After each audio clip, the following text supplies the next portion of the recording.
Everyone. आज हम पढ़ेंगे को करिकुलर कोर्स सेकेंड सेमेस्टर का, जिसका टाइटल है फर्स्ट एड एंड हेल्थ। इसको स्टार्ट करने से पहले हम ये कहना चाहेंगे कि दरिया बनकर किसी को डुबाने से बेहतर है कि जरिया बनकर किसी को बचाया जाए। इसी सिद्धांत पे first aid and health work करता है। तो इस यूनिट में हम देखेंगे मेंटल हेल्थ से रिलेटेड प्रॉब्लम और उसके समाधान। तो हम समझते हैं पहले कि मेंटल हेल्थ क्या है। Mental health is our emotional, psychological and social wellbeing. तो मेंटल हेल्थ ये डिटरमाइन करता है हमारे इमोशनल, साइकोलॉजिकल और सोशल वेलबींग होने का। ये बताता है कैसे हम सोचते हैं, फील करते हैं और एक्ट करते हैं। ये हमें हेल्प करता है स्ट्रेस को हैंडल करने में, दूसरों को रिलेट करने में और हेल्दी चॉइस करने में। क्योंकि अगर कोई व्यक्ति मेंटली फिट है तो उसकी चॉइस जो होगी, चाहे वो कैरियर से हो, फैमिली से हो, वो हमेशा सही होगी। जैसे कि अदर फिजिकल हेल्थ इम्पॉर्टेंट है सभी के लिए, वैसे ही मेंटल हेल्थ भी इम्पॉर्टेंट है। मेंटल हेल्थ को हम याद रखने के लिए, उससे निकलने के लिए, उसके बारे में सोचने के लिए वर्ल्ड मेंटल हेल्थ सेलिब्रेट किया जाता है, जो कि हर साल 10 अक्टूबर को मनाया जाता है। सबसे पहले ये 1992 में सेलिब्रेट किया गया वर्ल्ड फेडरेशन मेंटल हेल्थ के द्वारा। इसमें लगभग 150 से ज़्यादा कंट्री पार्टिसिपेट की। मेंटल हेल्थ से रिलेटेड कुछ पॉइंट्स को देखते हैं। मेंटल हेल्थ क्या है और क्या नहीं है। Mental health is real, it means mental health एक रियल प्रॉब्लम है, समथिंग एवरीवन है, ये सभी के पास होता है, intrinsically linked to, probably inseparable from physical health. It means mental health physical health के साथ बहुत ही घुला मिला हुआ है, बिल्कुल लिंक्ड है। इट मीन्स फिजिकल हेल्थ होने पे ही हम फिजिकली फिट होने पे ही हम मेंटली अपने आप को फिट रख सकते हैं। इम्पॉर्टेंट फॉर ऑल, ये सभी के लिए इम्पॉर्टेंट है। समथिंग दैट नीड केयर, जिसको भी मेंटल हेल्थ की प्रॉब्लम होती है उसे कुछ केयर की ज़रूरत होती है। पार्ट ऑफ बीइंग ह्यूमन, ये ह्यूमन बीइंग का पार्ट है। अदर बीमारियों की तरह ये भी एक पार्ट है, इसको हमें उसी वे में लेना चाहिए। Complicated, fluctuates, something we need to look after and important. This is the mainly mental health. क्या मेंटल हेल्थ नहीं है सेमफुल? मेंटल हेल्थ ही होना सेमफुल बात नहीं है, क्योंकि ये एक स्टेबल प्रॉब्लम नहीं है। अगर हम उसको सही ढंग से केयर करें तो कोई भी पर्सन उस प्रॉब्लम से बाहर आ सकता है। सेकेंड है ए साइन ऑफ वीकनेस। ये किसी कमज़ोरी का साइन नहीं है। किसी भी बीमारी से हमें बाहर निकलने के लिए सबसे पहले हमें अपने आप को स्ट्रॉन्ग मानना होगा और हमें ये सोचना होगा कि मैं उस प्रॉब्लम से बाहर आ सकता हूँ या सकती हूँ। All is your mind. तो सब कुछ माइंड का गेम है, जैसा हम सोचते हैं वैसे हो जाता है। तो हमें ऑलवेज थिंक पॉजिटिव, हमें पॉजिटिव सोचना है, पॉजिटिव करना है। समथिंग नेगेटिव, ये कोई नेगेटिव चीज़ नहीं है कि हम मेंटल हेल्दी हो गए तो कुछ नहीं कर सकते। इस तरह की चीज़ें नहीं लानी है। स्टेबल, तो ये स्टेबल भी नहीं है। अदर बीमारियों की तरह ये भी अगर केयर, प्रोटेक्शन और दवा से दूर की जा सकती है। ए टैबू, ये एक टैबू नहीं है। An interchangeable term with mental illness, ये कोई इंटरचेंजेबल चीज़ नहीं है कि अगर किसी मेंटल हेल्थ के पर्सन के पास कोई उसका केयर कर रहा है तो वो भी इससे अफेक्टेड हो सकता है। ऐसा इसमें कुछ भी नहीं है। Constantly feeling good, something you can snap out. Something you can snap out means इससे आप क्या है, बाहर निकल सकते हैं। फेक न्यूज़, फेक न्यूज़ हमें क्या है, मेंटल हेल्थ से रिलेटेड आदमी के बारे में कोई भी फेक न्यूज़ नहीं फैलानी चाहिए। फेक न्यूज़ फैलाने से क्या है कि मेंटल हेल्थ से जो प्रॉब्लम जो पर्सन जूझ रहा है वो उसमें और फंस सकता है। तो हमें इस सब चीज़ों से बचना चाहिए। Now next topic is type of mental illness. Mental illness में हम देखते हैं, पहला है एनेक्सिटी डिसऑर्डर। एनेक्सिटी डिसऑर्डर एक तरह का ऐसा डिसऑर्डर है जिसमें हमेशा पर्सन चिंतित रहता है, वो अलग अलग प्रॉब्लम्स सोच के परेशान हो जाता है। Next one, bipolar disorder. Bipolar disorder में जो है दोहरी मानसिकता विकसित हो जाती है। एक समय वो कुछ काम कर रहा होता है, अचानक से सडनली उसका mind switch on switch off हो जाता है और वो जो है फिर बैठ जाता है, या फिर जो है दूसरा काम करने लगता है, या उसमें मन नहीं लगता है फिर तीसरा काम करने लगता है। तो ये लगातार स्विच होते रहना माइंड का, ये बाइपोलर डिसऑर्डर। नेक्स्ट है डिप्रेसिव डिसऑर्डर। आदमी बहुत ज़्यादा डिप्रेशन में हो जाता है, हमेशा सोचता रहता है, तो ये भी एक तरह का मेंटल इलनेस है। Eating disorder. Eating disorder is also a type of mental illness. इसमें जो है पर्सन हमेशा कुछ ना कुछ खाते रहता है, पेट भरा है फिर भी खा रहा है, पेट भरा है फिर भी खा रहा है, हमेशा खाने के बारे में सोचते रहना कि अब क्या खाएं। सुबह खाया फिर दोपहर को सोचेगा कि दोपहर को क्या खाएं, फिर 1 घंटे बाद क्या खाएं। तो इस तरह की भी प्रॉब्लम जो है हमें मेंटल इलनेस में देखने को मिलती है। नेक्स्ट है ऑब्सेसिव कंपल्सिव डिसऑर्डर। बार बार एक ही चीज़ को करते रहना, ये हमारा ऑब्सेसिव कंपल्सिव डिसऑर्डर है। और फिर भूल जाना कि हमने ये किया। जैसे अगर घर से आप बाहर निकल रहे हैं, आप फिर सोच रहे हैं कि मैंने ताला बंद किया नहीं, फिर क्या ताला बंद, फिर आप वापस आए फिर देखें कि नहीं मैंने बंद किया। तो इस तरह की चीज़ें। Sleep wake disorder. Sleep wake disorder में आप जो है रात में उठ के चलने लगते हैं, रात में इस तरह की जो है डिसऑर्डर जो है मेंटल इलनेस की वजह से आता है। इसमें कुछ और डिसऑर्डर हैं जैसे कि बहुत ज़्यादा गुस्सा आना, हेयरिंग वॉइसेस, आपको अलग अलग आवाज़ें सुनाई देना, depression, eating problem, bipolar disorder, drugs and alcohol.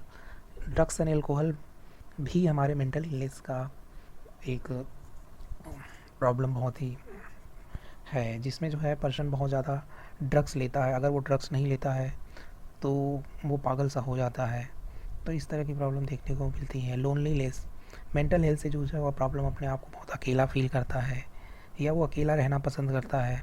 Sleep problem. बहुत ज़्यादा मेंटल हेल्थ से जूझने वाले पर्सन को ये प्रॉब्लम देखने को मिलती है, वो दिन में 12 घंटे 18 घंटे सोते रहते हैं। तो ये कुछ है मेंटल इलनेस के प्रकार। अब इससे है नेक्स्ट क्वेश्चन है कि कैसे हम मेंटल इलनेस से बाहर निकलें। तो इसके लिए जो है कुछ एक्शन प्लान है जिसको हम एलगी एक्शन प्लान के नाम से जानते हैं। ALGEE means a represent the approach assess and assist with crisis. It means हमें अप्रोच करना है, एसेस करना है और असिस्ट करना है जो भी पर्सन उससे क्या है जूझ रहा है। Listen non judgementally. हमें जो है उस प्रॉब्लम को, उस मेंटल हेल्थ से जो भी जूझ रहा है उसको सुनना है, वो भी नॉन जजमेंटली होके। हमें ये नहीं है कि ऐसे जजमेंट देना है कि नहीं आप गलत थे, आप सही हैं, आपको ऐसे करना चाहिए।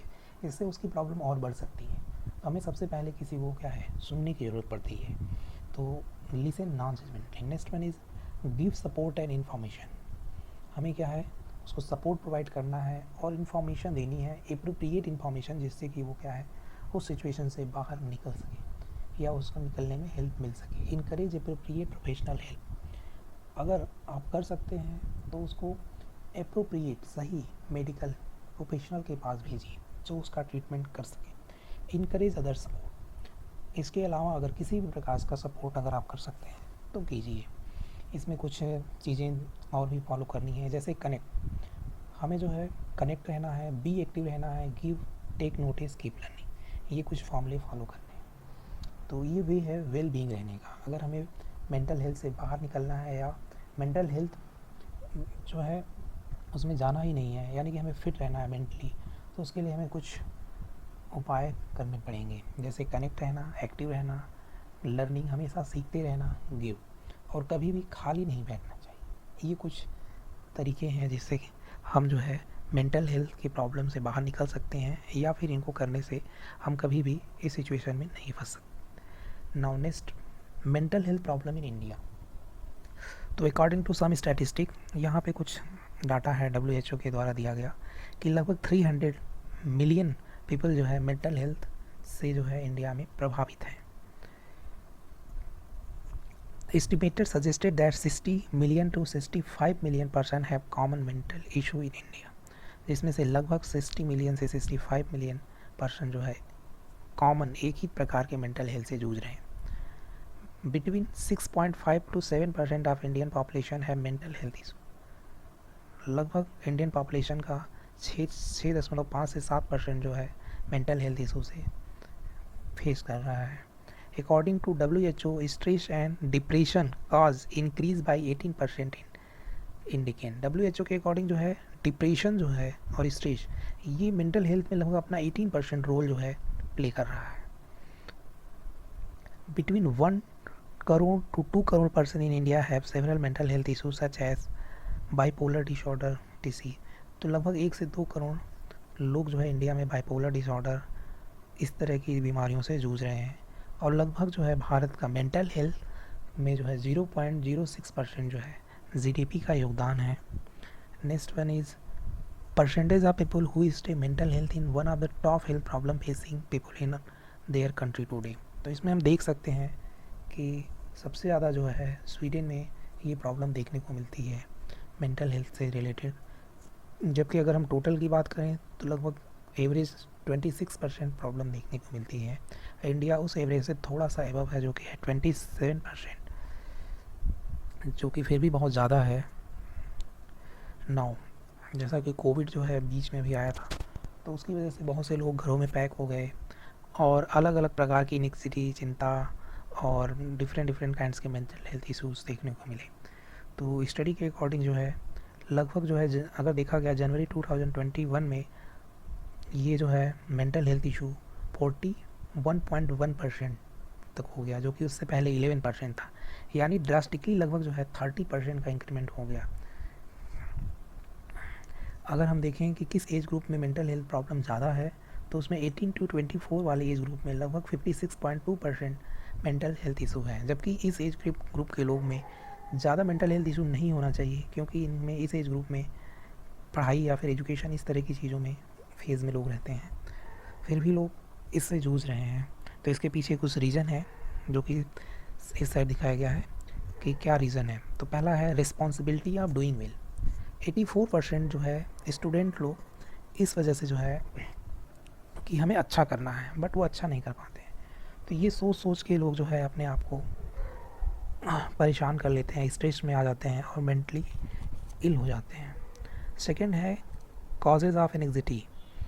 एग्ज़ाम का जैसे स्टडीज़ का हो गया, रिज़ल्ट का हो गया, तो इस सब की चिंता करके 81% लोग मेंटल हेल्थ इल हो जाते हैं। नेक्स्ट है satisfaction with school life. 73% people देखा गया है कि वो अपने स्कूल लाइफ से सेटिस्फाइड नहीं है।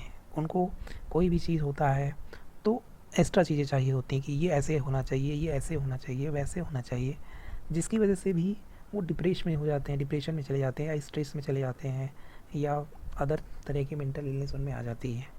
नेक्स्ट है सेल्फ ट्रस्ट वर्दीनेस।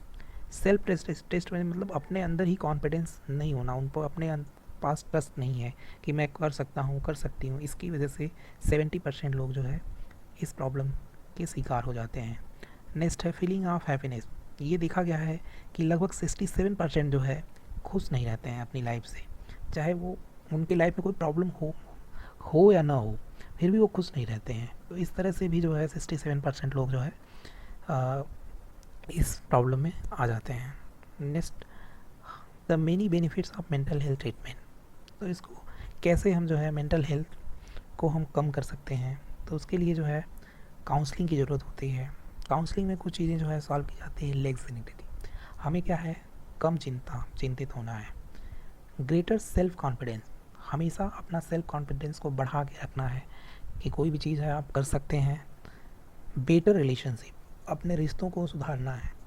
कोई भी रिलेशनशिप बेटर रहने से एंग्जायटी से बाहर निकलने में बहुत ही हेल्प मिल जाती है, क्योंकि वहाँ से आपको लगातार कांस्टेंट सपोर्ट मिलता रहता है। रिगेनिंग इमोशनल बैलेंस, हमेशा अपने इमोशनल बैलेंस को बना के रखना है। इंक्रीज एसर्टिवनेस, अपने अंदर पॉजिटिवनेस को इंक्रीज करना है, बढ़ाना है। स्ट्रेस रिलीफ, स्ट्रेस को रिलीव करने के लिए आप योगा, एक्सरसाइज, इस तरह की चीज़ें जो है अदर एक्टिविटीज़, एक्स्ट्रा को करिकुलर एक्टिविटीज़ आप कर सकते हैं। एबिलिटी टू सेट बाउंड्रीज़, ये बहुत ज़रूरी है, क्योंकि अगर हम अपनी बाउंड्री को जब सेट कर लेते हैं तो हम सेटिस्फाइड रहते हैं। अगर आप अपनी बाउंड्री को सेट नहीं करते हैं तो आप यहाँ वहाँ की चीज़ें सोचते रहते हैं, जो कि मेंटल इलनेस को बढ़ाती है, फालतू चीज़ें। तो इसलिए आप हमेशा अपने बाउंड्री मीन्स गोल, एम स्टूडेंट लाइफ में आप अपने एम को सेट करिए।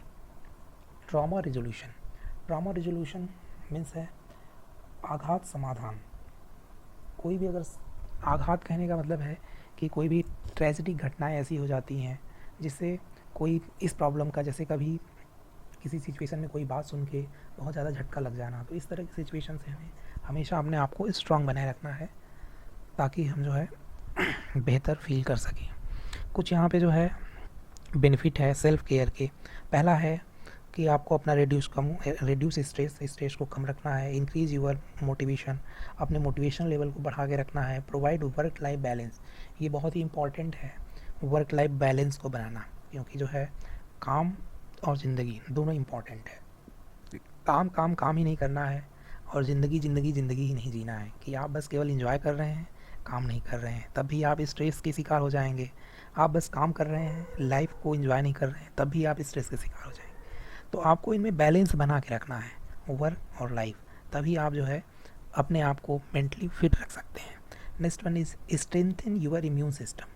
अपने इम्यून सिस्टम को हमें स्ट्रेंथ मजबूत करना है। इम्यून सिस्टम को मजबूत करने के लिए हमें हेल्दी फूड खाने की ज़रूरत है। फल फ्रूट हो गए, ड्राई फ्रूट्स हो गए, एक्सरसाइज करने की ज़रूरत है कि जब आप हेल्दी इम्यून सिस्टम होगा तो जो अदर बीमारियां छोटी मोटी हैं वो आपको प्रभावित नहीं कर पाएंगी। गिव यू लाइफ सेटिस्फैक्शन, और हमेशा अपनी लाइफ से आप सेटिस्फाइड रहिए कि आप जो कर रहे हैं अच्छा कर रहे हैं और आगे भी अच्छा करेंगे। लीड टू सक्सेस, और सफलता को प्राप्त करिए। Lower the risk of mental health disorder, इस तरह से आप अपने मेंटल हेल्थ डिसऑर्डर को क्या है लोअर कर सकते हैं, कम कर सकते हैं। अब हम समझते हैं डिप्रेशन क्या है, डिप्रेशन के सिम्टम्स क्या होते हैं। तो इसमें है एंगर। सबसे पहले आप किसी भी छोटी बातों को, बड़ी कोई बात हो, सबसे पहले आप उसको समझिए, फिर आप उस पर रिएक्ट करिए।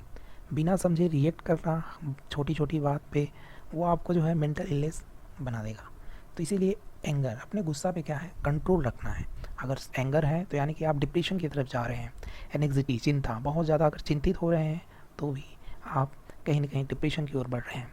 सैडनेस, उदास रहना, बहुत ज़्यादा उदास रहना। एग्जॉस्शन, थक जाना, हमेशा कोई भी काम करना 1 मिनट 2 मिनट में ही आप थक जा रहे हैं।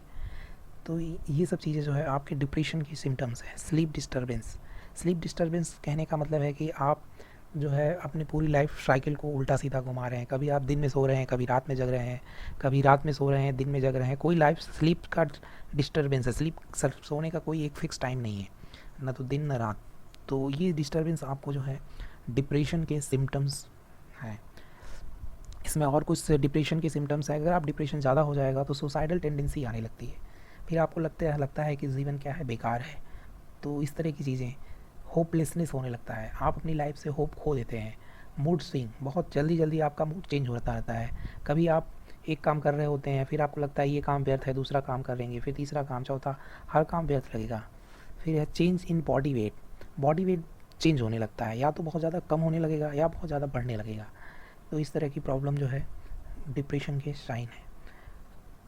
अनकंट्रोलेबल इमोशन, बहुत ज़्यादा इमोशनल हो जाना जिस पे आपका कंट्रोल ही ना हो, बिना बात के किसी बात पे बहुत ज़्यादा रिएक्ट कर जाना, ये सब जो है साइन है डिप्रेशन की। ठीक है। इनसोम्निया, बहुत ज़्यादा सोना, हमेशा दिन रात जो है सोते रहना, these are the sign of depression. Feel low feel करना, मतलब आप एनर्जी लेस फील कर रहे हैं, ये भी साइन है डिप्रेशन के। Now next is the sign and symptoms of major depressive disorder, MDD।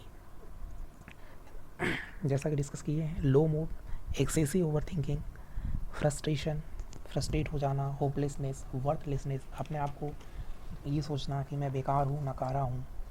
तो इरेटिबिलिटी मीन्स चिड़चिड़ापन, बहुत ज़्यादा चिड़चिड़ापन का होना भी ये जो है सिम्टम्स एंड साइन है। Feeling of goods, memory problem, emotional outburst, substantial abuse, fatigue, थक जाना, बॉडी एज, ये सब जो है प्रॉब्लम्स अगर है तो ये मेजर साइन है डिप्रेशन के। इसे तुरंत जो है आप अपने आप को बचाने का प्रयास करिए। Now next is depression treatment. अगर कोई पर्सन डिप्रेशन में है तो कैसे हम उसकी केयर कर सकते हैं उस प्रॉब्लम से बाहर निकलने के लिए, या फिर उस प्रॉब्लम से कैसे अगर हम हैं तो अपने आप को उससे बाहर निकालें। तो उसके लिए पहला मेथड है ट्रैवल। तो उसको क्या है, ट्रैवल करना चाहिए, एक्सप्लोर करना चाहिए नई जगहों को, जिससे क्या है कि वो अलग अलग जगह देखने से, अलग अलग लोगों से मिलने पर उसके अंदर पॉजिटिविटी आती है। नेक्स्ट है, अगर प्रॉब्लम बहुत सिचुएशन क्रिटिकल है तो उसे डॉक्टर से मिलना चाहिए, विटामिन्स लेने चाहिए, फल फ्रूट। कम्युनिकेशन बहुत ही इंपॉर्टेंट है मेंटल हेल्थ की प्रॉब्लम से बाहर आने के लिए। कम्युनिकेशन में आप जो है किसी भी सहयोगी से अपनी बातें शेयर कर सकते हैं, अपने घर में लोगों से बात करेंगे तो क्या है कि आप अपनी प्रॉब्लम बताएंगे, उसके अकॉर्डिंग लोग सोल्यूशन देंगे, आप उससे बाहर निकलेंगे। पॉजिटिव थॉट, हमेशा क्या है, पॉजिटिव सोचना है। क्रिएटिविटी, डिप्रेशन में अगर हैं तो आप कोई भी अपनी जो है रुचिकर चीज़ें कर सकते हैं, जैसे कला बनाना। अदर क्रिएटिविटी, अगर आप डांस करते हैं तो डांस कर सकते हैं, म्यूज़िक सुन सकते हैं। और शेड्यूल को फिक्स करना, अगर आप जो है अपने लाइफ को बैलेंस नहीं कर पा रहे हैं तो उसके लिए शेड्यूल फिक्स करिए, हर चीज़ के लिए निर्धारित करिए समय, ये चीज़ें हमें करनी है, जिससे कि क्या है, आप एक्सेसिव नहीं सोचेंगे। नेक्स्ट है एंटी डिप्रेशन पिल लेना। अगर बहुत ज़्यादा सिचुएशन ख़राब है तो डॉक्टर की सहायता से एंटी डिप्रेशन पिल ले सकते हैं। स्लीप मिनिमम 8 आवर, ऐसे सिचुएशन में हमें जो है मिनिमम 8 आवर्स सोना चाहिए, योगा करना चाहिए और हमें बहुत ही सावर लेना चाहिए। Next, understanding anxiety disorder. Anxiety disorder को समझते हैं कि ये कितने प्रकार के होते हैं। तो generalized anxiety disorder, social anxiety disorder.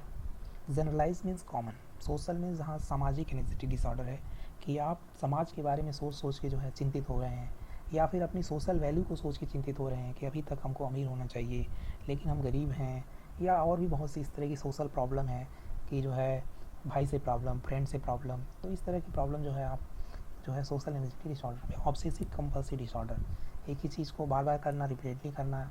Post traumatic stress disorder, post traumatic मतलब किसी भी सिचुएशन से आप पहले गए थे, बाद में उससे बाहर निकलने के बाद जो है आपको लगता है कि अब तो मेरा समय चला गया, अब मैं क्या कर सकता हूँ, क्या कर सकती हूँ, तो उससे भी जो है ये डिसऑर्डर देखने को मिलता है।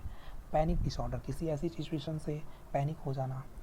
स्पेसिफिक फोबियाज़, एंग्जाइटी डिसऑर्डर में स्पेसिफिक फोबियाज़ को भी देखा गया है कि जैसे पानी का डर लगना, और बहुत से ऐसे फोबियाज़ होते हैं जिससे जो है आपके मन में ये फोबिया बन जाता है और वो फोबिया जो है धीरे धीरे एंग्जाइटी डिसऑर्डर का रूप ले लेता है। Next, situational anxiety. Situational anxiety कि आप जब किसी ऐसे सिचुएशन में जाते हैं या फिर ऐसे सिचुएशन में चले गए हैं जहाँ से आप चिंतित, जैसे कि एक सिचुएशन में क्रिएट कर रहा हूँ, बता रहा हूँ कि ऐसी सिचुएशन ये है कि आपको बहुत से चीज़ें करनी होती एक साथ, घर भी संभालना, बाहर भी देखना। कुछ ऐसे सिचुएशन में आने पे आप जो है समटाइम्स के लिए जो है इस सिचुएशनल एंग्जाइटी के शिकार हो सकते हैं। नेक्स्ट है separational anxiety disorder. Separational anxiety disorder means जब हम किसी से दूर जाते हैं या दूर जाने की सोचते हैं कि हम घर से दूर चले जाएंगे, या फिर कोई जब घर से दूर चला जाता है या किसी पर्सन से दूर चला जाता है तो वो जो है उसके बारे में सोच सोच के अपने आप को चिंतित करके इस डिसऑर्डर का शिकार बना लेता है। So next, strategy for handling anxiety. Anxiety होने पे हमें जो है कुछ स्ट्रेटजी को फॉलो करना है, जैसे एक्सरसाइजिंग आप कोई भी एक्सरसाइजिंग जो आपको अच्छा लगे डेली जो है सुबह शाम कर सकते हैं, जिससे कि आप जो है एंग्जाइटी से बाहर निकल सकते हैं। Next, painting. Next one is eating favourite food. आप अपने फेवरेट फूड को खाकर भी कुछ समय के लिए अपनी जो है चिंता को भूल सकते हैं। Next, meditation is very important and powerful tool for handling anxiety. ये बहुत ही इम्पॉर्टेंट तरीका है, मेडिटेशन के द्वारा हम जो है किसी भी चीज़ से बाहर निकल सकते हैं। 21 डे रूल इसी में आता है, जिसमें ये कहा गया है कि अगर 21 दिन तक हम अपने आप को किसी अलग काम में बिजी रहेंगे तो हम पिछले सिचुएशन को भूल जाते हैं और फिर अलग अपने आप लाइफ में बिजी रहना सीख लेते हैं। नेक्स्ट है जर्नलिंग। आप अगर इसके शौकीन हैं तो आप जर्नलिंग कर सकते हैं। वॉचिंग फ़नी ऑनलाइन वीडियोस, ये बहुत ज़्यादा ट्रेंडिंग है कि जनरली लोग हमेशा दिन में तो 1-2 घंटे 3 घंटे तो इसी में बिता देते हैं, फ़नी वीडियोस देखने में। नेक्स्ट है crisis first aid for suicidal behaviour. तो अगर कोई पर्सन आपके आसपास कुछ ऐसा सिम्टम्स उसमें है जैसे depression, anxiety disorder, substance use disorder, eating disorder, और वो ऐसी बातें कर रहा हो कि लाइफ बहुत ही बेकार है, अब कुछ नहीं हो सकता है, या फिर आपके फ्रेंड में इस तरह के ट्रेंड हो, तो आप उनको बाहर निकालने के लिए आप जो है उसे जो है सपोर्ट दे सकते हैं। उसके थॉट को चेंज करने के लिए आप उसको उसके इम्पोर्टेंस, लाइफ्स के इम्पोर्टेंट के बारे में बता सकते हैं।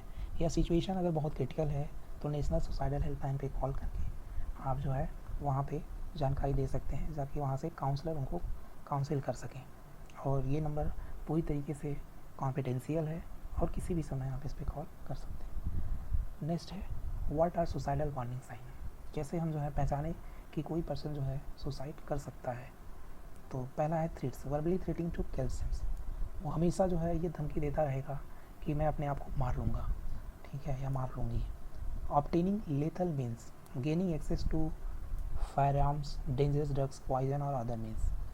इस तरह की चीज़ें जनरली लोग करते हैं कि डेंजरस ड्रग्स को जो है बहुत ज़्यादा खा लेंगे, या आग में कूद जाएंगे, या आग से जला लेंगे, पॉइजन या अदर मीन, इस तरह की चीज़ें कहेंगे। टॉकिंग अबाउट डेथ, हमेशा ये डेथ के बारे में कहेंगे, या फिर ये डेथ के बारे में पोस्ट कर सकते हैं सोशल मीडिया पे।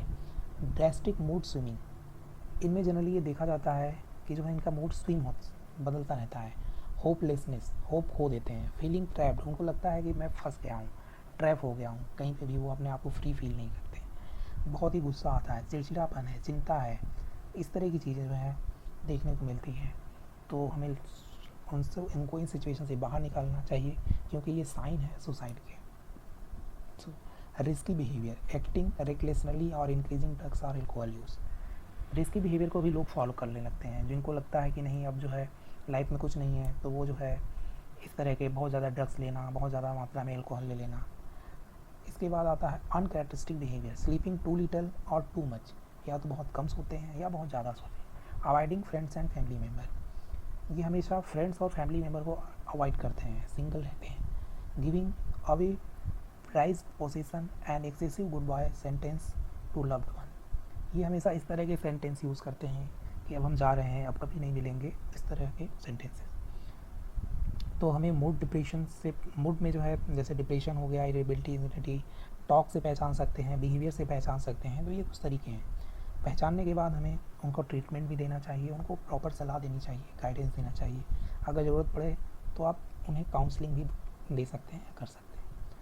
अब नेक्स्ट है what is non suicidal self injury. Non suicidal self injury जो है एक टाइप है सुसाइडल सेल्फ इंजरी के प्रकार से ही, जिसमें क्या है कि सेल्फ इंजरी को दो कैटेगरी में हम बांट देते हैं। जैसे सुसाइडल, जिसमें वो अपने आप को मारना चाहेगा, एक होता है नॉन सुसाइडल, वो अपने आप को मारना नहीं चाहेगा, लेकिन वो दिखाएगा कि मैं, जैसे कि आजकल के बच्चे करते हैं कि कोई भी चीज़ नहीं होता है तो वो अपने आप को मारने की धमकी देते हैं कि मैं भाग जाऊँगा, मैं मर जाऊँगा, मैं कूद जाऊँगा। तो इस तरह की चीज़ें जो है नॉन सुसाइडल टेंडेंसी में आती हैं। नेक्स्ट है पैनिक अटैक। पैनिक अटैक्स क्या फैक्टर हैं जो पैनिक अटैक को बढ़ाते हैं?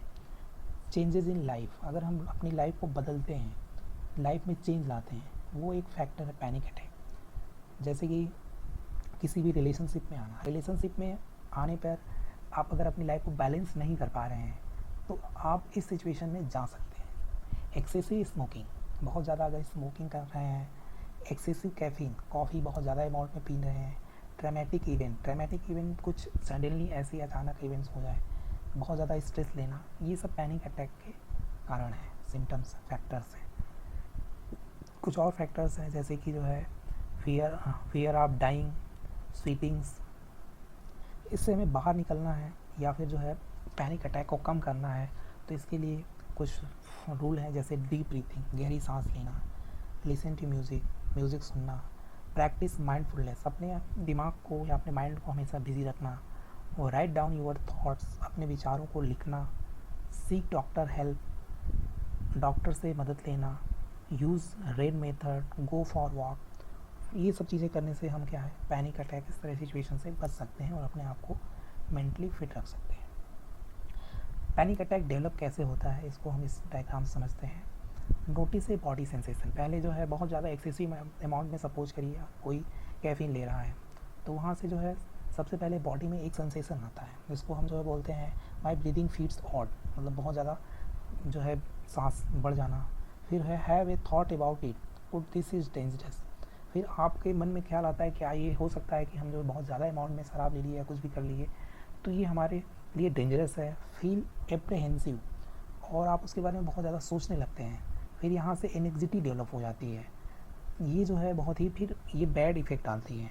Play more attention to the body, feel more apprehensive, फिर हमें हमारा ध्यान उस पर बार बार जाने लगता है, बार बार जाने से फिर जो है have even more catastrophic thought, this getting even words, I think I am going to pass out, फिर इसके बाद जो है आप पैनिक अटैक को फील करने लगते हैं।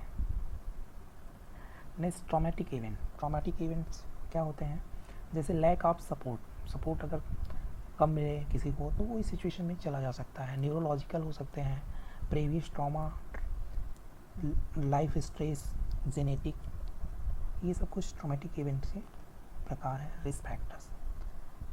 साइकोसिस, साइकोसिस मीन्स है मनोवृत्तियाँ। मनोवृत्तियाँ कहने का मतलब मनोविकार। मनोविकार जो है ये एक तरह का प्रॉब्लम है जो मेंटल इलनेस से ही जनरेट होता है। जैसे कि इसके कुछ सिम्टम्स हैं, हियरिंग वॉइसेस और sound that no one you can hear, मतलब वो आवाज़ सुनाई देना जो कोई और नहीं सुन रहा है। Seeing, feeling, smelling and testing things that others can not, आपको कुछ ऐसी चीज़ें दिखाई देना, फील होना, सुगंध आना, टेस्ट आना जो कि अदर को नहीं दिखाई दे रही है, नहीं पता चल रहा है।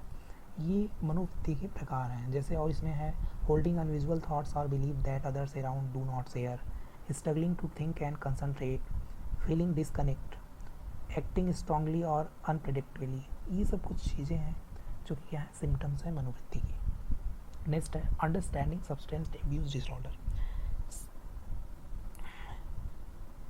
ये हमारा है मादक दुष्प्रयोग विकार। तो इसमें कुछ क्राइटेरिया हैं इसके। Craving to use the substance, बहुत ज़्यादा अमाउंट में दवाओं का सेवन या ड्रग्स का सेवन या जो है मादक पदार्थ का सेवन आपको इस डिसऑर्डर में ला सकता है। वांटिंग टू कट डाउन और stop but not managing to, आप चाहते तो हैं कि हम इससे बाहर निकलें लेकिन आप मैनेज नहीं कर पा रहे। Taking the substance in larger amount और for longer than you are meant to, उसको बहुत समय तक लेना। Neglecting other part of your life because of substance use, और उसकी वजह से आप अदर इम्पॉर्टेंट अपनी लाइफ के जो है पार्ट्स को आप भूल जा रहे हैं, छोड़ दे रहे हैं, नेग्लेक्ट कर रहे हैं। ये क्या है, एब्यूज़ डिसऑर्डर में जाने का रीज़न है। Continuing to use even when it causes problem in relationship में प्रॉब्लम होने के बाद भी उस चीज़ को हमेशा लेते रहना। जैसे एल्कोहल जो है, एल्कोहल पीने से हमेशा रिलेशनशिप में प्रॉब्लम रही है लेकिन फिर भी लोग उसको लेते हैं। Use substance even when it's put you in danger, और ऑब्वियस सी बात है कि एल्कोहल जो है डेंजरस होता है हेल्थ के लिए, फिर भी लोग जो है लेते रहते हैं, जो कि बाद में जो है डिसऑर्डर में कन्वर्ट हो जाता है। कॉपिंग विद सब्सटेंस अब्यूज़ डिसऑर्डर, तो पहला इसमें है इससे बाहर निकलने के लिए हमें सीक काउंसलिंग और थेरेपी। दूसरा है manage your schedule to avoid excessive idle times, adopt a stress reduction program, exercise regularly, commit to regular support group meeting. तो ये कुछ तरीके हैं जिससे हम क्या है सब्सटेंस अब्यूज़ डिसऑर्डर से बाहर आ सकते हैं। फर्स्ट एड फॉर ओवरडोज या विथड्रॉल। ओवरडोज मीन्स अगर हम किसी दवाओं का ज़्यादा सेवन कर लें तो हमें क्या करना चाहिए, क्या नहीं करना चाहिए। तो पहले कॉल फॉर हेल्प के लिए किसी को बुलाइए, even if there is illegal activity in all. Emergency की सिचुएशन में अगर कोई इलीगल एक्टिविटी है तो भी आप हेल्प के लिए जो है बुलाइए। Stay calm and रिज्यूर the casualty, हमें अपने आप को शांत रखना है। ब्रिंग यूर रिमेनिंग सब्सटेंस और कंटेनर टू हॉस्पिटल। नेक्स्ट क्या नहीं करना चाहिए, do not make the person vomit, ऐसा प्रयास नहीं कराना चाहिए कि पर्सन उल्टी करे, कुछ उसको उल्टी चीज़ सीधे खिलाना कि वो उल्टी कर देगा तो बाहर आ जाएगा, इस तरह की चीज़ें नहीं करनी चाहिए। Do not give them anything to eat और ड्रिंक, उसको कोई भी ऐसी चीज़ नहीं देनी चाहिए खाने या पीने की। Do not leave the person alone, उसे अकेले नहीं छोड़ना चाहिए। ओवरडोज सिम्टम्स, इसके कुछ सिम्टम्स हैं ओवरडोज के। इनिशियल सिम्टम्स मतलब शुरुआती में क्या सिम्टम्स हो सकते हैं जिससे हम ओवरडोज को पहचान सकें। पहले है नौशिया, जी मचलाएगा उसका, वॉमिटिंग, उल्टी हो सकता है, एक्यूट डायरिया है, अनिद्रा का प्रॉब्लम हो सकता है, चक्कर आ सकता है, डिजिलनेस, कंफ्यूज हो सकता है वो, पेल कूल और कालमी स्किन, उसकी स्किन पीली पड़ सकती है, ठंडी पड़ सकती है। एक्यूट सिम्टम्स में सीजर्स के दौरे आ सकते हैं, फेलिंग रेस्पिरेशन, उसका सांस रुक सकता है या फिर सांस लेने में जो है गड़बड़ी आ सकती है। इरेगुलर हार्ट बीट जो है असामान्य हो सकता है। इस तरह की प्रॉब्लम जो है आ सकती है। गड़गड़ाहट, गर्गलिंग, टर्निंग ब्लू, शरीर नीला पड़ना, ये एक्यूट सिम्टम्स है ओवरडोज के। कॉमन विथड्रॉल सिम्टम्स, इरिटेबिलिटी, चिड़चिड़ापन, ट्रबल स्लीपिंग, बहुत ज़्यादा सोना, ट्रेमर्स, झटके आना, रेस्टलेसनेस, आराम नहीं मिलना, डिप्रेशन होना, ये सब है। ठीक है, thank you for watching. This is the unit